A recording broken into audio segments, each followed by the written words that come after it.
On June 22nd of this year, Milton Council adopted a brand new official plan.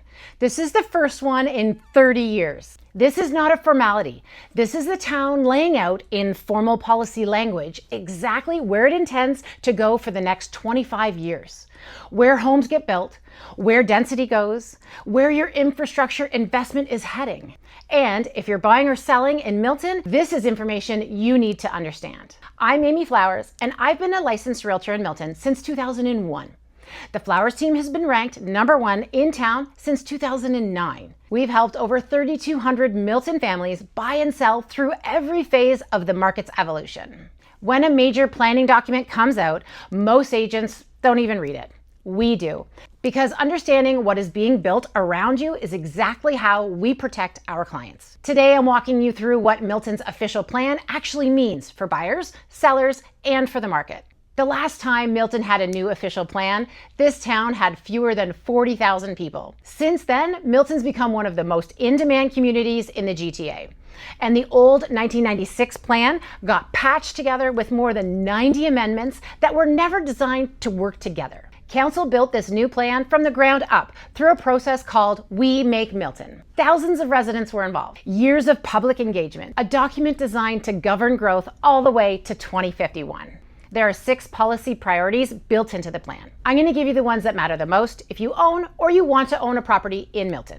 Complete communities. The plan calls for neighborhoods where you can live, work, shop, and access services without driving across town. Established neighborhoods, they already do this well. Old Milton, Timberlea, Bronte Meadows, they hold their value for exactly this reason. The plan is trying to build more of what they already are. Urban boundary expansion. Milton is actively evaluating whether to bring more land into the development envelope. More supply is coming long-term. For sellers in established neighborhoods, that does not undermine your value. For buyers, it means the growth story is not over. Multi-modal transportation.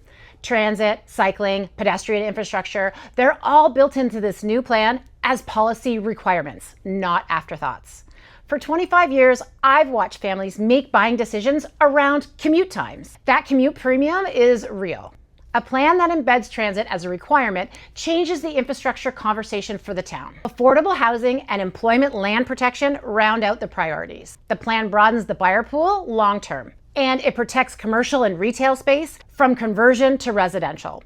We don't need more homes at the cost of commercial space. Milton has been a bedroom community for most of its growth. The services have not kept pace with the households. This protection matters for every neighborhood in town. The plan does not change what you can purchase today. It changes the context in which you're buying. If you're in an established neighborhood, the plan's emphasis on infrastructure investment is a positive long-term signal. If you're looking for newer and more outlying areas, understanding the secondary planning framework now in place, I cover it in detail in a separate video. The most consistent piece of advice that we give to understand not just the home, but the context around it. This official plan is the clearest window into the context the town provides. For sellers, this plan resolves uncertainty. The direction on urban expansion, employment lands, transit, and affordable housing all point to a town built for sustained growth. More residents, more jobs, more infrastructure investment. Those are the conditions that support a healthy resale market. The plan has been adopted, but not yet provincially approved. Policy timelines are not market timelines. What it gives sellers is confidence that the long-term story for Milton property values remains sound.